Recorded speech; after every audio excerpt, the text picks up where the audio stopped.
Shelley Clark here, principal at Lakewood Elementary School, and this week we are hosting 2 summer camps.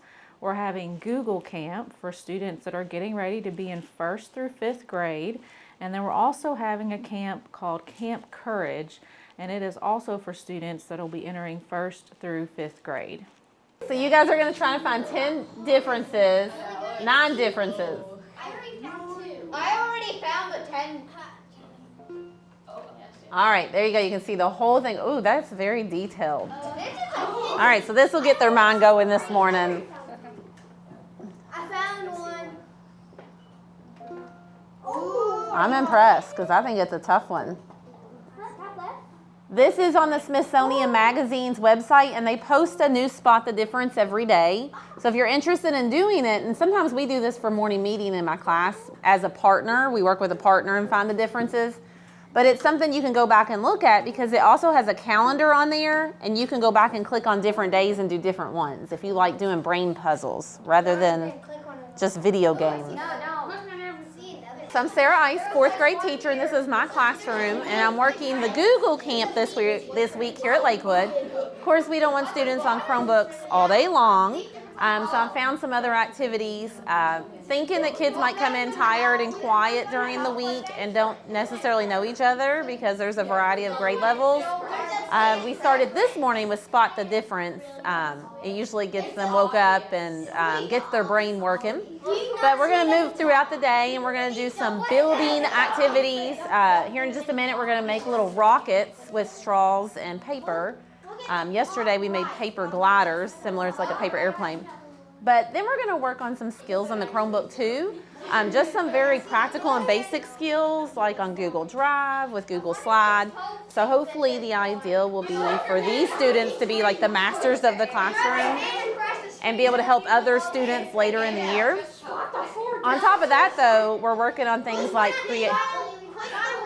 creating a Google logo.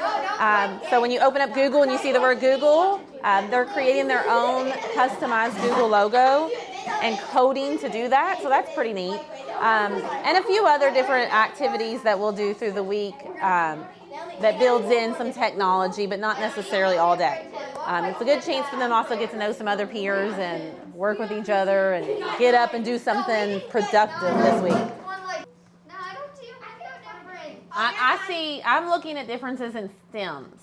So when you go through and look at the branches and stems, I'm seeing some difference in details. Good, Brayden. I'm going to give you guys the opportunity to try that yourself so we can sort of all compete against each other because you'll be on your own Chromebook. All right? Now remember, I'm going to be listening, no hints. Can't use hints to compete against each other. That's not fair. All right? You got to give it a try on your own. I'm going to give you the website, and you're going to be able to log on to it. Once we do that, we're going to build our rockets, and then we're going to work on our Google logo. Today, we're going to work on changing what they call sprites, the Google. They call those sprites.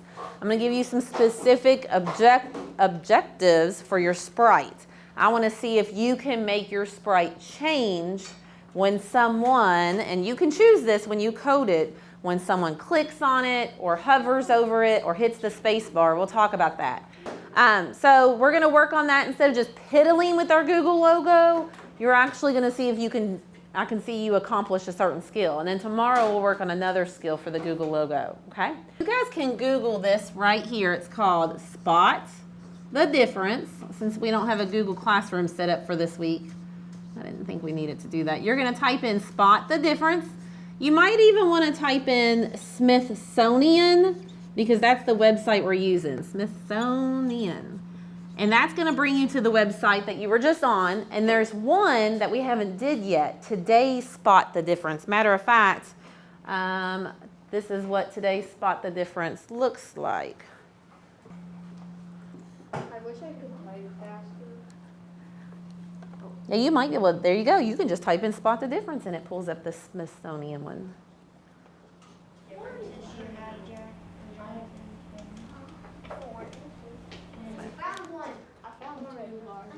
Makes your brain hurt looking at it. Yes. There is no difference there, though. Oh, back up. Oh, yes. I think this comes out To me, This it looks like one's it comes shorter. wider or That something. one's shorter. Let's see how that one's closer to the edge. And that one's longer. Yeah. Now I'm like, yeah, now that you see it, you can't unsee it, can you? The primary purpose of Google Camp was to make kind of mini Google Masters, some students who would feel really confident using all of the Google apps such as Docs, Slides, Sheets, and they could help not only their classmates but maybe even their teacher from time to time throughout the school year. So definitely great to have some students who are kind of masters of all things Google in the classroom. Since we are a one-to-one Chromebook school, it's great to have students in the room who are able to help others, and that's the purpose of that camp. Camp Courage, on the other hand, was really a camp that focused on making school comfortable for kids. We have a lot of students, especially after the last year and a half, really, that are kind of uncomfortable with being in school at this point. A lot of students who were in the Online Learning Academy and stayed home, even students who did come to school, but still were kind of anxious about being in school with all of the changes and things that we had to implement in the past year. We wanted to give them an opportunity to come to school, have some fun, get to talk about their feelings. So we have counselors on hand. They do small group counseling, they do whole group social emotional lessons, and they may even get some individual sessions at the end of the day with two of our counselors that are here at the camp. So just a great opportunity to help build their confidence and their courage about coming to school in the upcoming year. All right, so we're essentially just going to wrap a piece of paper up over the end of a straw and tape it so it holds its shape. And you're going to be able to blow through the straw and blow that paper off like a projectile, like a rocket. I'm going to go ahead and let you pick out a straw. When you finish, can you go ahead and pass those over to a different table and let them pick them out? Okay. You do want to go ahead and somehow color it in some fashion so you can identify which one is yours, if that makes sense.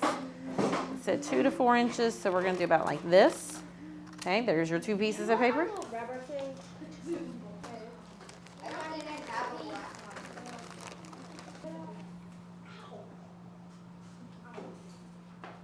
And rolled this way. I don't know, we should maybe experiment. I think the end of it was left off because I remember it saying at the end you're going to fold that over. So I think you actually lay the straw down there and roll it. And not super tight because, you know, you want it to blow off of there.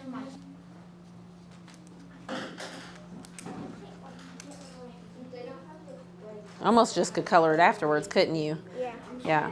Now, if you want to tape it shut this way first and then add the tape at the top, you can. We're going to let you test yours out so we can see if it works or not. Do you feel like you're happy with that? Yeah. Okay. Do you want me to help you? I got a little I'm trying to do it sort of neat. I want to do 1, 2, I guess. You don't think it's too tight, do you? Nope. Okay, and then I'll let you add the one on the top. I think you can handle that piece. So that's the tape for the top. Matter of fact, I'm going to cut it in half. You have 2 pieces just in case you need it. You are? Okay. All right, where's your straw? All right, so you only need one of these. Does it blow? Yeah. Okay, so it wasn't too tight. Do you feel like it needed to be tighter, or do you think it's okay? Okay, let's see. Here's some tape whenever you're ready. So you're gonna lay the colored part on the outside so we can see it. Yep, and you're just gonna roll. And you wanna leave this so you can fold it over, so you don't want it. Braden, let me inspect yours. Yours seems to be doing pretty good. We're gonna launch straight up like Caleb. So however you get yours to launch straight up, bending your straw, bending your neck, however it is. You ready? We're gonna count down from 10. 10, 9, 8, 7, 6, 5, 4, 3, 2, 1. We have liftoff. All right, let's bring those back to the room. So all of our camps that were offered this summer at Lakewood Elementary, we sent home a flyer to every student at our school back in April, I think. And so everybody who wanted to attend any camp was able to register. We did think initially that we would have like a cutoff with the number of people based on the staffing that we would have, but ultimately we were able to let every kid who wanted to come to camp this summer come to the camp of their choice. So parents were able to register their students through that flyer. We also put an online Google form on our school Facebook page and our Class Dojo website. So any parent that saw that was able to register online for any of the camps.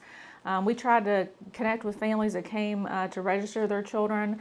Ever since April when we had the camps open up, we've asked every parent who's registered their kid, hey, would you like to come for camp? So definitely tried to make it something where every kid had an opportunity throughout the summer to attend at least 1 week of camp.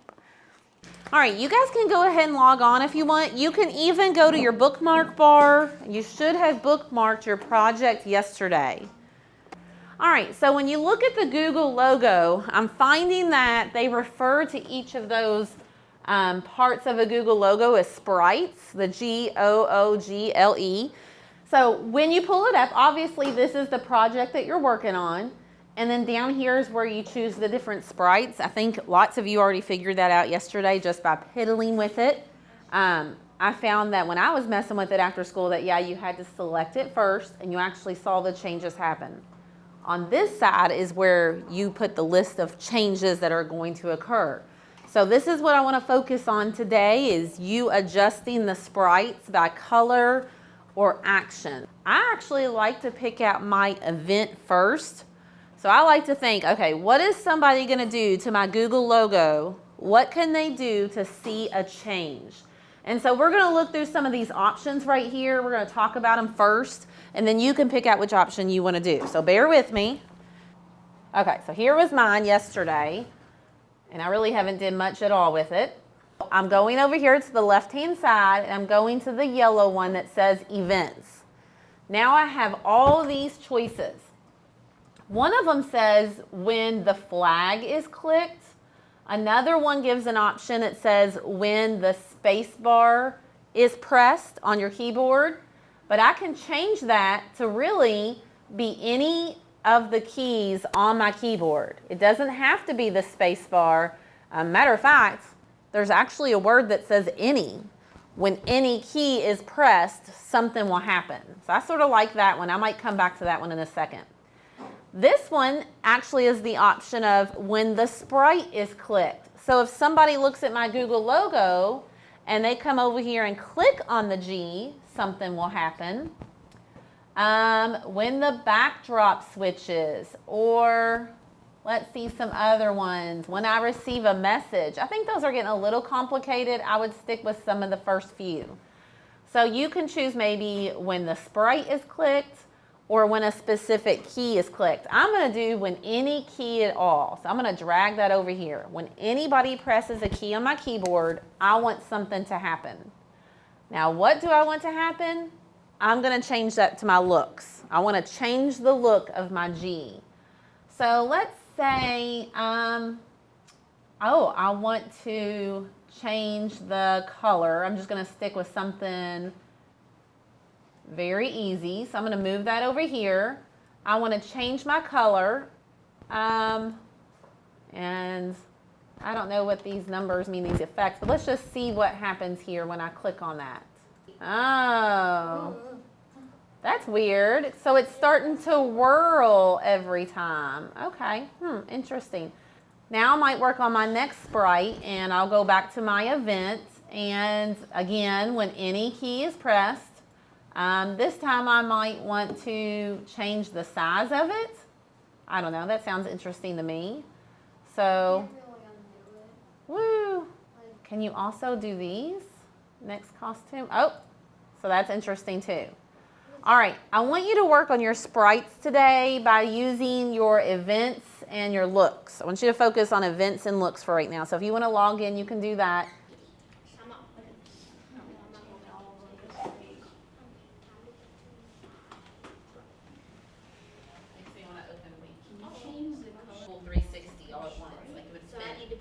Yeah, you would type in 360. And then you have to go start over.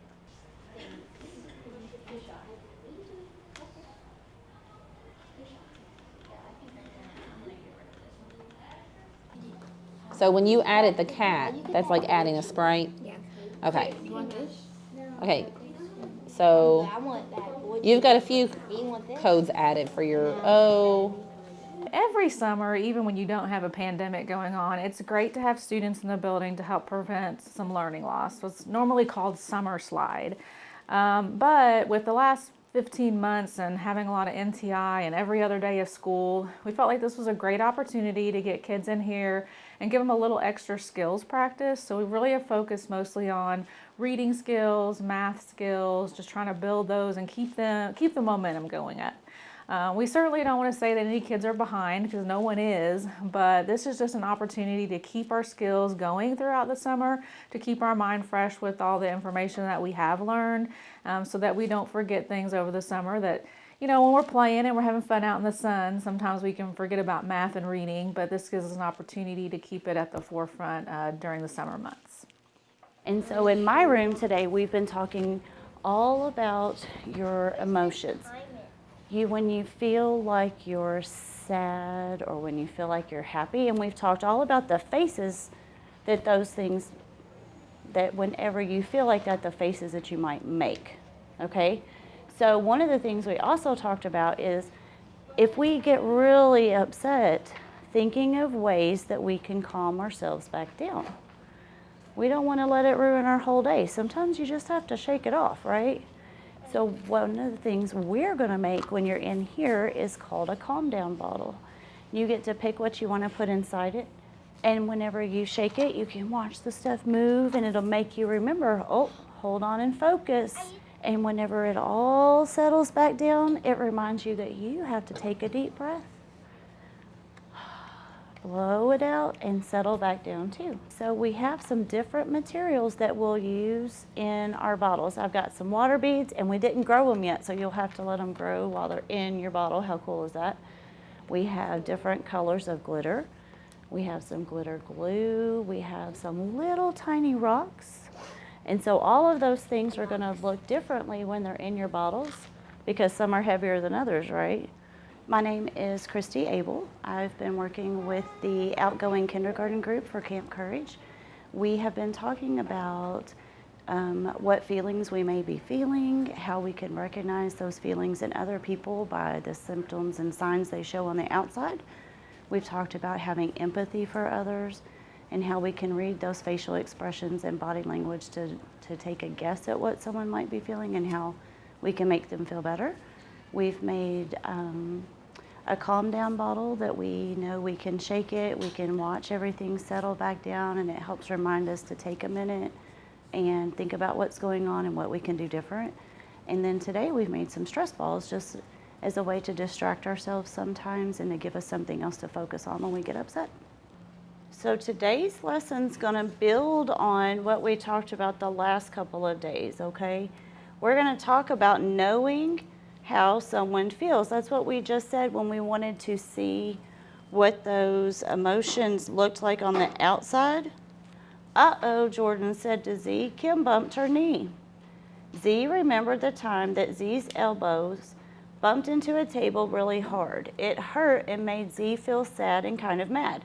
Z thought Kim might feel that way too, and he wanted her to feel better. Jordan and Z patted Kim's back and asked if she was okay. Then they cleaned up the floor so no one else would get hurt. Kim smiled when she saw this and said, "Thank you, that makes me feel a lot better." So do you think they handled that in a good way? Thumbs up or thumbs down? Derek, what do you think? Did he handle that good? I think so too. They solved the problem so no one else would get hurt, and they made her feel better all at once. You are really thinking about everyone's feelings today, Z, said Kim and Jordan. Thank you for being so thoughtful and kind. After the long day of playing, cleaning, and coloring, everyone was getting sleepy. "Oh, I saw you yawning," Jordan said, Z. "So here's a comfy blanket." "Thank you, Z," said Jordan. "You knew just how I was feeling." And as Z and the kids snuggled up with pillows and blankets, Z knew just how everyone was feeling, ready for a nap. So they had a couple different times when they were worried about their feelings, weren't they? They were angry, and they knew they were angry, and their friends knew they were angry and helped them feel better. They were tired. They were sad.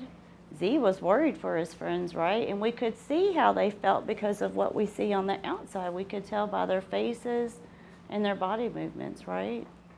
What Z was doing in our story was having empathy. He was thinking and trying to watch and see what was wrong, and then trying to help them find a way to feel better. He was understanding why they were upset, and then trying to find a way to feel better with it, trying to help them. Okay? So when you see someone that looks really sad, like yesterday morning, Lilybell was sad, weren't you? She was sad because her brother was going to one class and she was coming in here and she'd never been to our school before. But we were able to see that she was sad and then think of ways to help her feel happy. And she smiled the whole rest of the day, didn't you? We had a fun day. She got to meet new people. She got to play outside and play in the gym. We made our stress bottles. She was able to do lots of fun things, and that helped her feel better, right? So today, yesterday we made our stress bottles, right? And you could shake it and it would remind you to watch and calm down. So you could calm yourself down as your things settled back on it. Today we're gonna make something different. It's called a stress ball. So when you feel really anxious, or maybe you feel upset or mad or worried, you'll have this little ball and you can squeeze it and roll it around in your hands and help take those deep breaths to calm down. For some of our camps, our first couple weeks of camps, we had a camp that was all about fairy tales and building things, and it was great to see some of those students kind of come through and shine at building things or acting out a story, things that they may not get to do every day in class, or that maybe they're too intimidated to do when there's 24 kids in the room, because most of our camp classes had 15 or less students. So it was kind of nice to see some of them shine with their learning. And then our second week of camp, we kind of did a world traveler camp, and some of those students got really excited, especially when we used the virtual reality goggles, because it was just so fun to watch them go ooh and ah every time we changed the location on the virtual reality, and they were walking around the room with them and bumping into each other sometimes, and just great to see them have a good time and feel relaxed in the school environment and not feel that pressure of, oh, I got to get a good grade on something, or but just to have fun learning. And that's what summer camp's really kind of shown us, is the importance of making learning fun and making sure the kids are having a good time while they're here. So we're gonna have this white powder, okay? Baking powder? It is, it's baking soda. You might have some at home. You can cook with it or you can leave it in the fridge. It has lots of fun uses. But we are gonna mix that with our conditioner to make our stress balls.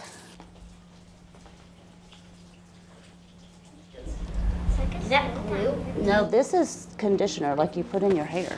You gotta start mixing it together.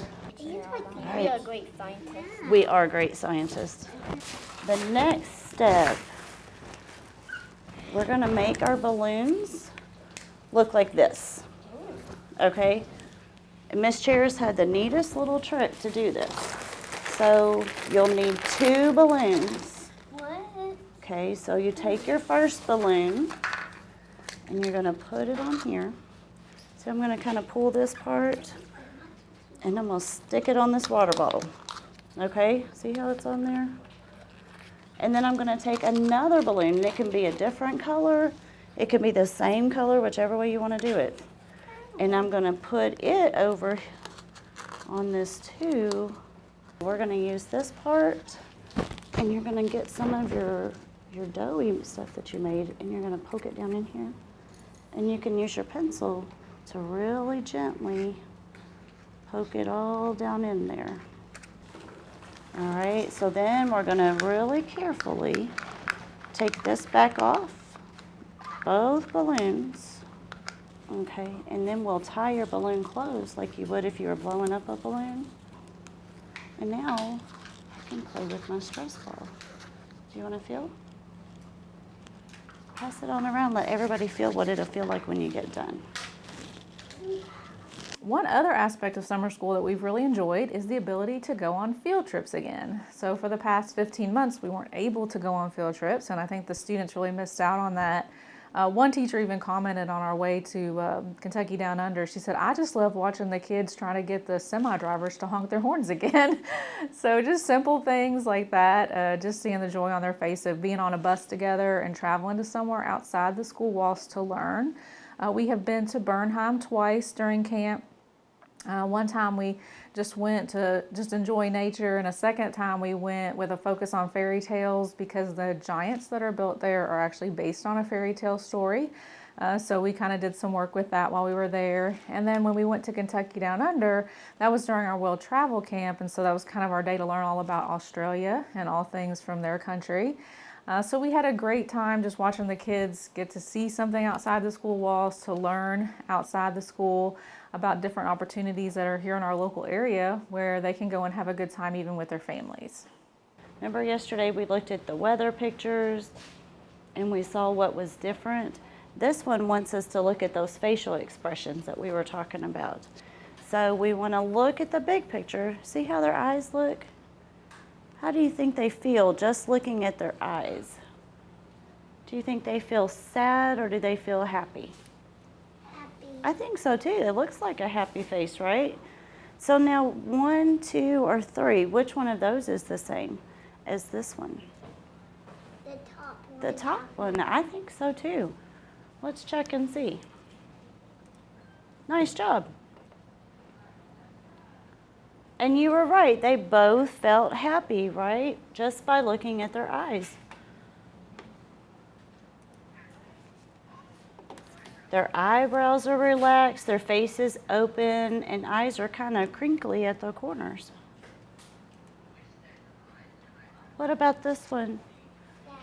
You think you feel sad, Stephanie? Yeah? Which face on the side, the top, the middle, or the bottom one also looks sad? The bottom one. Think it's the bottom? Let's check and see.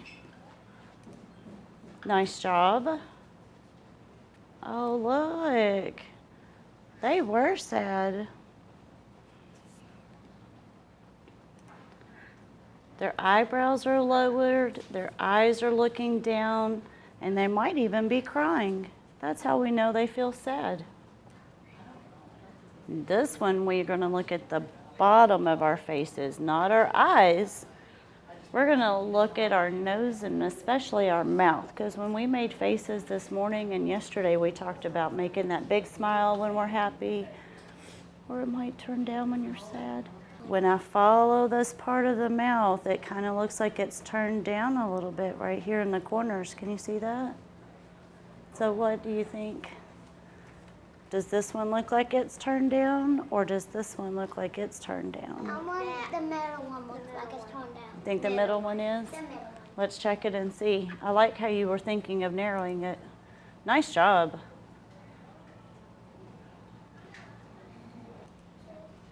Now we get the whole face. This one will be a little easier, I think.